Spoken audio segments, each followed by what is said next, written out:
ఇక అయితే ఇక క్రెడిట్ చోరీ నిజంగా మోసం చేయను అని అన్నారు కదా, మరి వెలుగొండ ప్రాజెక్టు క్రెడిట్ చోరీ చేసినట్లా లేదా నిజంగానే ఇప్పుడు మిత్రుడు పేరయ్య గారు చెప్తున్నారు 1996లో శంకుస్థాపన చేసిన మాట నిజమే. అప్పట్లో నాకు బాగా గుర్తు, రాజశేఖర రెడ్డి గారు ఎంపీగా ఉండేవారు, చంద్రబాబు గారు ముఖ్యమంత్రి అయిన తర్వాత ఆంధ్రప్రదేశ్ ఎంపీల మీటింగ్ పెట్టారు.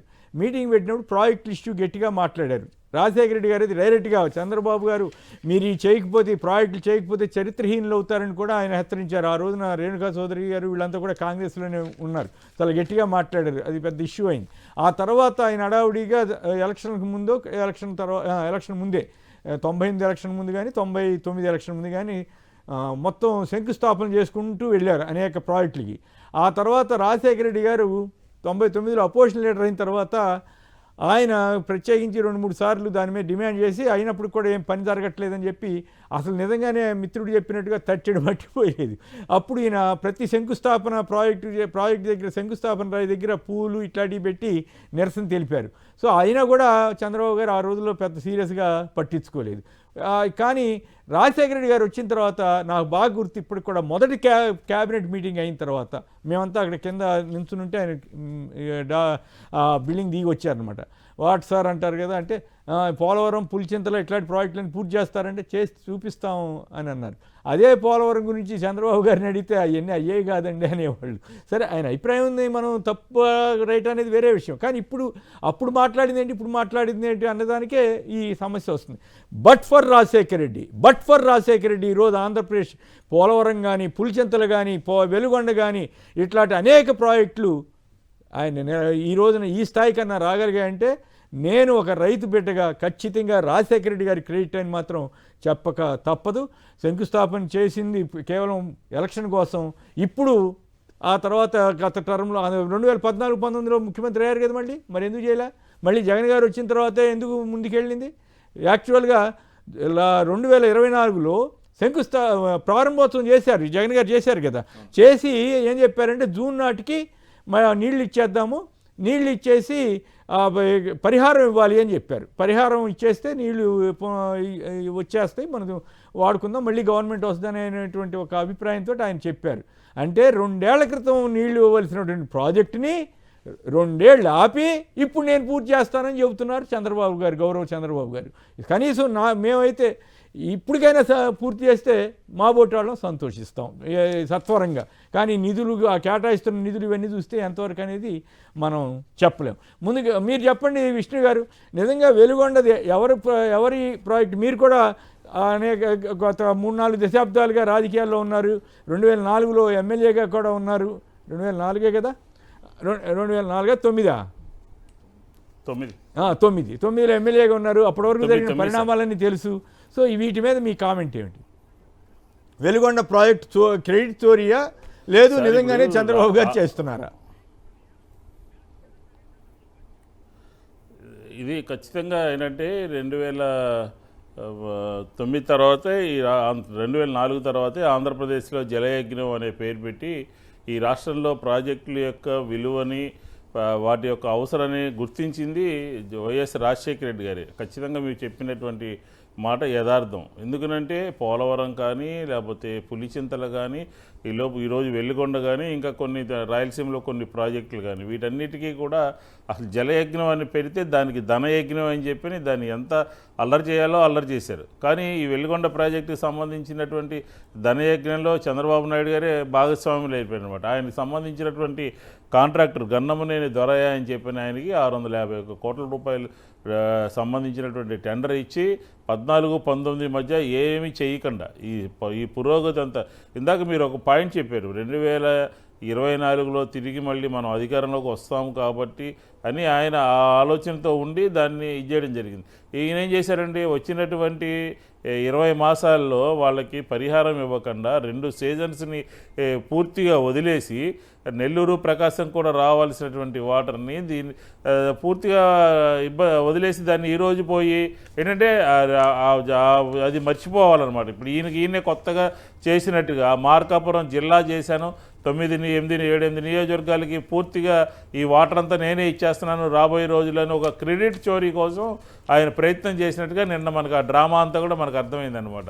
పదే పదే చెప్తా ఉన్నాడు ఆయన ఉద్యాన పంటలకి ఈయన నీరు ఎప్పుడు ఇస్తాడో తెలియదు, ఈయన ఇంకా డబ్బులు ఎప్పుడు ఇస్తారో తెలియదు, పరిహారం చెల్లించట్లేదు, డబ్బులు ఇవ్వట్లేదు.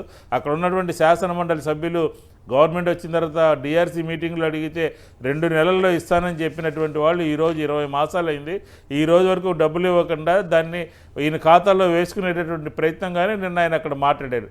నీళ్ళు ఇవ్వకపోగా ఆ ప్రాంతం అంతా కూడా ఉద్యాన పంటలకి కేంద్రంగా మారుస్తారంట. రాయలసీమ ఉద్యాన పంటలుగా ఈయన మార్చేశారంట. ఏం మార్చారండి? రాయలసీమలో ఏ పంటకి గిట్టుబాటు ధర ఉంది? రాయలసీమలో ఉన్నటువంటి వాళ్ళందరూ కూడా ఏ రకంగా ఇబ్బందులు పడుతూ ఉన్నారు? అలాగే ఇక్కడ కూడా ఈ మార్కాపురం డివిజన్లో కూడా చంద్రబాబు నాయుడు గారు నిన్న ఒక పెద్ద డ్రామాకి తెరదీసి వెలుగొండ ప్రాజెక్టుని ఆయన అకౌంట్లో వేసుకోవడానికి చూశారు. దీనికి సంబంధించినటువంటి మొత్తం అన్నీ కూడా వరుసనే పరిశీలిస్తే జగన్మోహన్ రెడ్డి గారి హయాం కన్నా వైఎస్ రాజశేఖర రెడ్డి గారి హయాంలో కానీ ఈరోజు జగన్మోహన్ రెడ్డి గారి హయాంలోనే దీనికి ముందడుగు పడింది. ఖచ్చితంగా వెలుగొండ ప్రాజెక్టుకి 20 మాసాలు ద్రోహం చేసి, ప్రకాశం జిల్లాకి ద్రోహం చేసి, మాకు కొత్తగా ఏర్పడినటువంటి మార్కాపురం జిల్లాకు ద్రోహం చేసి ఏం చేశారు రైతులకి అని చెప్పి వైఎస్ఆర్ కాంగ్రెస్ పార్టీ అడుగుతుంది. ఏదైనా జరిగి ఉంటే ప్రకాశం జిల్లాకి, అది గత ప్రభుత్వం జగన్మోహన్ రెడ్డి గారి ప్రభుత్వంలోనే అక్కడ పోర్టు కానీ లేదా ఇందాక ఎందుకు నిన్న కాక మన కరేడు రైతులకు సంబంధించినటువంటి భూములన్నీ కూడా బలవంతంగా తీసుకోవాలి. ఇండోసోల్కి సంబంధించిన వ్యవహారంలో ప్రభుత్వం ఏ రకంగా వ్యవహరించింది కూడా అక్కడ ఉన్నటువంటి రైతులందరికీ కూడా తెలుసు కదా. ఇది పూర్తిగా క్రెడిట్ చోరీ చేద్దామని చెప్పిన ఉద్దేశంతోనే నిన్న ఆయన అక్కడ టూర్ పెట్టుకుని ఆయన మాట్లాడాడు. ఆయన మాట్లాడినటువంటి మాటలన్నీ కూడా అసత్యాలు, అబద్ధాలు, మోసం చేసేటటువంటి ధోరణిలో ఉన్నాయని చెప్పి ఈ సందర్భంగా చెప్పొచ్చు. ఏవైనా సరే ఆయన ఎన్ని మాటలు మాట్లాడినా కూడా ఆ ప్రాంత ప్రజలకి, ఇందాక కాలర్ మాట్లాడినట్టు ఆ ప్రాంత ప్రజలకి, దానికి ఆ వెలుగొండ ప్రాజెక్టు పురోగతికి, అలాగే వెలుగొండ ప్రాజెక్టు నీళ్ళు ఇవ్వడానికి రెడీగా ఉన్నప్పటికీ కూడా 2 సీజన్లు ఏ రకంగా మిస్ అయినాయి, ఏ రకంగా ఇబ్బంది పడుతున్నాము, ఆ 2 మళ్ళీ వెంటనే అక్కడ వాటర్ ఇచ్చేస్తే జగన్మోహన్ రెడ్డి గారు అధికారంలోకి వచ్చాడు, ఆయన కాలంలో పూర్తయింది. ఆ ప్రాంత ప్రజలందరికీ కూడా ఈయన వాటర్ ఇచ్చినా కూడా ఆ ప్రాంత ప్రజలందరూ కూడా జగన్మోహన్ రెడ్డి గారు గుర్తుపెట్టుకుంటారనే ఒక దురుద్దేశంతో, దురాలోచనతో ఆయన చేసినటువంటి కార్యక్రమం. కాబట్టి దీన్ని తీవ్రంగా ఖండిస్తా ఉన్నాం. రైట్. రవిశంకర్ గారు, పశ్చిమ గోదావరి జిల్లా. రవిశంకర్ గారు నమస్కారం, మాట్లాడండి. నమస్కారం అండి. ప్రేక్షకులు నమస్కారం. నమస్కారం. ఇప్పుడు ఈ 40 ఏళ్ళ చరిత్రలో ఆయన కట్టిన ప్రాజెక్టులు ఏమైనా ఉన్నాయంటారా? అంటే ప్రాజెక్టులు ఉన్నాయండి, శంకుస్థాపన చేసిన ప్రాజెక్టులు ఉన్నాయా? ఎప్పుడైనా కట్టాడు ఆయన? శంకుస్థాపన చేశారు, ఏమాటకాంటే ఒప్పుకోవాలి. శంకుస్థాపనలు అయితే ఎలక్షన్ ముందు చేశారు, తర్వాత పట్టించుకోలేదు. ఒక పట్టిసీమ ప్రాజెక్ట్ అయితే ఆయనదే. ఎందుకంటే పోలవరం ప్రాజెక్ట్ కట్టకుండా పట్టిసీమ ముందు తీసుకొచ్చారు. అప్పుడు పోలవరం ప్రాజెక్ట్ సంబంధించి రాజశేఖర రెడ్డి గారు అనేక అనుమతులు అవన్నీ తీసుకొచ్చి రెడీగా పెట్టి ఉంచితే కూడా ముఖ్యమంత్రి గారు ఆ రోజున పట్టిసీమ తీసుకొచ్చి రాజశేఖర రెడ్డి గారు తవ్వించిన కాలువల గుండా నీళ్లు తీసుకొచ్చి నేనే మొత్తం ప్రాజెక్ట్ చేశాను అన్న. నిజానికి ఆ డబ్బు కనుక పోలవరం ప్రాజెక్ట్ ఖర్చు పెట్టుంటే ఆ రోజుల్లో ఉన్న రేటు ప్రకారం ఇంకా వేగంగా ఈ పాటికి పూర్తి అయి ఉండేదేమో అని మా బోటి వాళ్ళకి అనిపిస్తుంది. అవునండి, అంతే కదా. అనుసంధానం చేసాడండి, పైపులు తోడడం తప్ప ఆ బోధుల్లోకి కాలంలోకి తవ్విందేముందండి. ఆయన తవ్వింది కాదు, రాజశేఖర రెడ్డి గారు తవ్వుతుంటే ప్రాజెక్ట్ లేకుండా కాలువలు తవ్వుతావా అని చెప్పి విపరీతమైనటువంటి వ్యతిరేక ప్రచారం చేశారు. తెలుగుదేశం వాళ్ళతోటి కొందరితోటి దావాలు వేయించారు, భూసేకరణకి అడ్డం పడ్డారు. చాలా వరకు కంప్లీట్ చేసిన తర్వాత ఈ గవర్నమెంట్, చంద్రబాబు గారి గవర్నమెంట్ వచ్చిన తర్వాత పట్టిసీమ కోసం అక్కడక్కడ మిగిలిపోయిన 1-2 ఉంటే కొన్ని ఏరియాల్లో అవి తెలుగుదేశం వాళ్ళు కాబట్టి వాళ్ళతో డబ్బు తీయించి నేను కలిపేశాను మొత్తం అని క్లెయిమ్ చేసుకునే ప్రయత్నం. నిజంగా రాజశేఖర రెడ్డి గారు కనుక ఆ పోలవరం ప్రాజెక్టు కాలువలు తవ్వించకపోతే ఈరోజు ఆంధ్రప్రదేశ్ పరిస్థితి ఎట్లా ఉండేదో బాధగా ఆలోచిస్తేనే భయం వేస్తుంది అనమాట. కనీసం ఇప్పుడు ఆ కాలువలు తవ్వబట్టి ప్రాజెక్టు ముందుకెళ్ళబట్టి ఆయన పుణ్యం అని ఈ మాత్రం నిలబడ్డాం. ఏంటి వెలుగొండ ప్రాజెక్ట్ క్రెడిట్ ఎవరిది? నిన్న చంద్రబాబు గారు మాట్లాడితే ఏమని చెబుతున్నారంటే 1995-96లో ఇక్కడ ప్రజలు నీటి కొరత, ఫ్లోరైడ్ ఇష్యూస్ గురించి మాట్లాడారు, అందువలన 96లో శంకుస్థాపన చేశాయన్నారు. వాస్తవం, అంతవరకు ప్రజలు ఆయన్ని సీఎంగా ఉన్నప్పుడు వెళ్ళి ప్రాధేయపడ్డ మాట వాస్తవమే. అయితే 96 నుంచి 2004 వరకు almost 2 terms sir, 2 terms TDP అధికారంలో ఉండి కనీసం అక్కడ ఏ ప్రోగ్రాము స్టార్ట్ అవ్వలేదు. అంటే ఈయనేమంటున్నారు 5 సంవత్సరాలు అధికారంలో ఉన్న జగన్మోహన్ రెడ్డి చేయాల్సింది చేయలేదు అని క్లెయిమ్ చేసే వ్యక్తి 10 సంవత్సరాలు అధికారంలో ఉండి కనీసం ఏ ప్రోగ్రామ్ని ఇనిషియేటే చేయలే ఆ టైంలో. అంటే అంత బాధ్యతారహితంగా వ్యవహరించిన వ్యక్తి మళ్ళీ ఈరోజు వచ్చి చెప్పేది దాన్ని పూర్తిగా క్రెడిట్ చోరీ కిందే చూస్తాం. రెండోది ఏంటి, 2004లో సీఎంగా రాజశేఖర రెడ్డి గారు వచ్చిన తర్వాత ఇంకోటి గుర్తుపెట్టుకోండి సార్, ఇది ఏషియాలోనే అతిపెద్ద సాగునీటి సొరంగాలు అంటే టనెల్ త్రూ సాగునీరు సప్లై చేసేది ఏషియాలోనే పెద్దవి ఇవి. సో అత్యంత క్లిష్టతరమైన వాటిని అప్పుడు అమెరికా నుంచి ఆ టనెల్ బోరింగ్ మిషన్స్ తెప్పించి మరి రాజశేఖర రెడ్డి గారు ఆ 10 ఏళ్లలో, అంటే రాజశేఖర రెడ్డి గారు నిజంగా ఆయన చనిపోకపోయి ఉంటే ఇంకొంచెం స్పీడ్గా నడిచేది. మీకు రాజశేఖర రెడ్డి గారు కానివ్వండి, లేదా కిరణ్ కుమార్ రెడ్డి గారు, రోసయ్య గారి హయాం కానివ్వండి, కాంగ్రెస్ హయాంలో దగ్గరగా 20 కిలోమీటర్లు అంటే టనెల్ 1 అవ్వచ్చు, టనెల్ 2 అవ్వచ్చు, 20 కిలోమీటర్ల టనెల్ వరకు కంప్లీట్ అయింది సార్. తరువాత 5 సంవత్సరాల్లో కనీసం 10% వరకు కూడా జరగలేదు. 14 నుంచి 19 మధ్య 6 కిలోమీటర్ల వరకు కూడా పూర్తిగా కంప్లీట్ అవ్వాలి, 6 కిలోమీటర్లు. తర్వాత మరలా జగన్మోహన్ రెడ్డి గారు వచ్చిన తర్వాత 2 సంవత్సరాలు కరోనా ఉన్నా కూడా 3 సంవత్సరాలలోనే 11 కిలోమీటర్ల వరకు కంప్లీట్ చేశారు. సో కంప్లీషన్ కంటే కూడా ఇక్కడ ప్రథమంగా మనం మాట్లాడుకోవాల్సింది ఏంటి అంటే, ఇలాంటి ప్రాజెక్ట్స్ సాగునీటి ప్రాజెక్ట్స్ వచ్చినప్పుడు పునరావాసం సార్. అంటే ఆర్ఆర్ ఎవరు ఇచ్చారు, పునరావాస ప్యాకేజ్ అనేది ఎవరు రిలీజ్ చేశారు అనేది చాలా ఇంపార్టెంట్. ఇక్కడ చూడండి, మీకు జగన్మోహన్ రెడ్డి గారు దగ్గర 1400 కోట్ల ఆర్ఆర్ రిలీజ్ చేశారు పునరావాస ప్యాకేజీ. మరలా ఆయన ఏం చెప్పారంటే, మిగిలిన వారికి కూడా 2024 ఎన్నికల తర్వాత అంచనా 1200 కోట్లు అవి రిలీజ్ చేద్దాము అని కూడా ప్రామిస్ చేసి ఉన్నారు ఆ సభలో, ఆ ఓపెనింగ్ రోజు ఇనాగ్రేట్ చేశారు కదా, చేశారు. కాబట్టి అయితే ఈ ఆర్ఆర్ అంటే పునరావాస నిధులు చంద్రబాబు గారి హయాంలో ఎప్పుడైనా మీరు పునరావాస నిధులు రిలీజ్ చేసిన చరిత్ర ఎక్కడన్నా, ఈ ఒక్క ప్రాజెక్ట్ చెప్పట్లేదు సార్ నేను, మీరు ఎయిర్పోర్టులు తీసుకోండి, సాగునీటి ప్రాజెక్టులు తీసుకోండి, ఏవైనా తీసుకోండి, ఆయన ఎందుకంటే పునరావాస ప్యాకేజీ డైరెక్ట్గా రైతుల దగ్గరికి వెళ్తుంది, రైతులు కమిషన్లు ఇవ్వరు, అందువల్ల దానివల్ల ఉపయోగం లేదు. అదే ఒక కాంట్రాక్టర్ అనుకోండి, టెండర్ పెంచవచ్చు, రేటు పెంచవచ్చు, కమిషన్లు తీసుకోవచ్చు అనే ధోరణి ఉంటుంది. కానీ ఆర్ఆర్ రిలీజ్ చేయకపోతే, అంటే మీరు ఎంత పెద్ద ప్రాజెక్ట్ కట్టినా, ఇప్పుడు మనం ఏం చేస్తాం, ఇంత టీఎంసీ కెపాసిటీ కోసం కడతాం నెలవుకి, మరి పునరావాసం వాళ్ళని క్లియర్ చేయని రోజులు ఆ కెపాసిటీలో వాటర్ని మనం స్టోర్ చేయలేం కదా.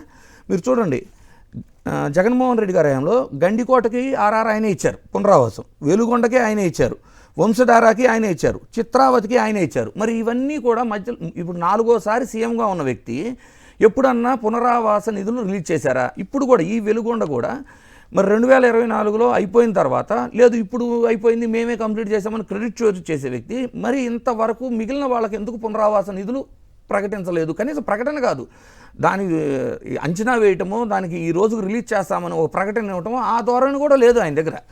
సో అక్కడే తెలిసిపోతుంది. ఇంకొకటి సార్, సాఫ్ట్వేర్ నేనే కనిపెట్టా అని అతనికి ఎంత తలనొప్పి వచ్చిందంటే, ఈ రోజున ఏ వచ్చిన తర్వాత ఏని అడిగితే మొత్తం వివరాలు ఎవరు ఏం చేశారు, ఆర్టిఫిషియల్ ఇంటెలిజెన్స్. చూడండి, ఇదిగోండి టనెల్ 1, టనెల్ 2 ఎవరి హయాంలో ఎంత పర్సంటేజ్ ఆఫ్ వరకు ఎన్ని కిలోమీటర్లు నడిచింది, ఒకవేళ స్లోగా నడిస్తే కారణాలతో సహా చెబుతున్నాయి, విత్ టేబుల్స్ వేసేసి టనెల్ 1, టనెల్ 2 సమాచారం అలా అంత డీటెయిల్డ్గా ఆథెంటిక్గా వచ్చేస్తుంది. ఏమని వచ్చింది చూడండి, రాజశేఖర్ రెడ్డి గారు 2004లో ఇది ప్రారంభించి టనెల్స్ అక్కడి నుంచి తెప్పించి మరి 60% టనెల్ 1లో కంప్లీట్ చేశారు 5 సంవత్సరాల్లో సార్. అండ్ టనెల్ 2లో 6.5 కిలోమీటర్స్ కంప్లీట్ చేశారు. అదే రోసయ్య గారు, కిరణ్ కుమార్ రెడ్డి గారు 15 to 20% కంప్లీట్ చేస్తే 4.8 కిలోమీటర్లను టనెల్ 2లో కంప్లీట్ చేశారు. చంద్రబాబు గారి హయాం గురించి అసలు టనెల్ 2లో అయితే రికార్డ్ ఏమొస్తుందంటే 462 మీటర్లు, అంటే 1 కిలోమీటర్ కూడా కాదు సార్, కేవలం మట్టి మాత్రమే తవ్వారు. ఏది టనెల్ 2లో కేవలం మట్టి మాత్రమే తవ్వారని చెబుతుంది. టనెల్ 1లో మాత్రం 20% వరకు వర్క్ చేశారని చెబుతుంది. సో ఇక్కడ ఇంకోటి గుర్తుపెట్టుకోవాల్సిందంటే ప్రజలు, ఇప్పుడు జగన్మోహన్ రెడ్డి గారు టీడీపీ హయాంలో పని జరగలేదు అని ఎక్కడా క్లెయిమ్ చేయట్లా, 6 కిలోమీటర్ల వరకు టీడీపీ హయాంలో కూడా జరిగిందనే చెబుతున్నారు. అంటే ప్రజలు వాస్తవాలు ఎవరు చెబుతున్నారు, అబద్ధాలు ఎవరు చెబుతున్నారు, కేవలం క్రెడిట్ చోరీ ఎవరు చేస్తున్నారు అనేది అర్థం చేసుకోవాల్సిన పరిస్థితి ఉంది సార్. కరెక్ట్. అంత డీటెయిల్గా ఇచ్చేస్తాం సార్. ఏలో మొత్తం సమాచారం వస్తా ఉంది. మొత్తం సో ఈ రోజు- అది మరి చంద్రబాబు గారికి ఇబ్బంది కదా, తను అబద్ధం చెప్పింది, తను మోసం చేసింది లేని ఇప్పుడు అనేది ఏ ఇవన్నీ పుణ్యమే కదా సార్, తెలిసిపోతుంటాయి కదా. ఏ పుణ్యమే కదా ప్రతిదీ. ఇప్పుడు ఆ లడ్డు వ్యవహారం తీసుకున్నా, ఏది తీసుకున్నా 746 జీవోలు అయినా అన్ని బయటకు అన్ని వచ్చేస్తున్నాయి. ఆయన ఏం మాట్లాడుండారు అయినా కూడా హిందూ ఎందుకు పేపర్ ఆయన- ఆర్టికల్స్ కానీ. కాదు అయినా కూడా అసెంబ్లీ సాక్షిగా ఎందుకు అన్ని అబద్ధాలు చెప్పాల్సిన అవసరం వచ్చింది? అబద్ధాలనే ఫీలింగ్ అయితే సర్వత్రా వచ్చింది కదా, ఎందుకు అబద్ధాలు చెప్పాలి? అవును, నేను ఆ రోజు చెప్పిన మాట వాస్తవం ఉండొచ్చు, పొరపాటు అయింది, నేను ఇంక ఇప్పుడు అట్లా నా ఉద్దేశం అది కాదనన్నా సరి చేసుకునే ప్రయత్నం చేయకుండా ఎదురు దాడి ఎందుకు చేస్తాను? అంటే ఇక ఆయన నేను చేయలేదు, నేను అబద్ధం ఆడానా, నేను కళ్ళలో కూడా చేయనట్లా అని. ఆయన కళలో కూడా నిజం చెప్పని వ్యక్తి సార్ ఆయన. కళలో అబద్ధం ఆడని కాదు, కళలో కూడా నిజం చెప్పని వ్యక్తి. రైట్.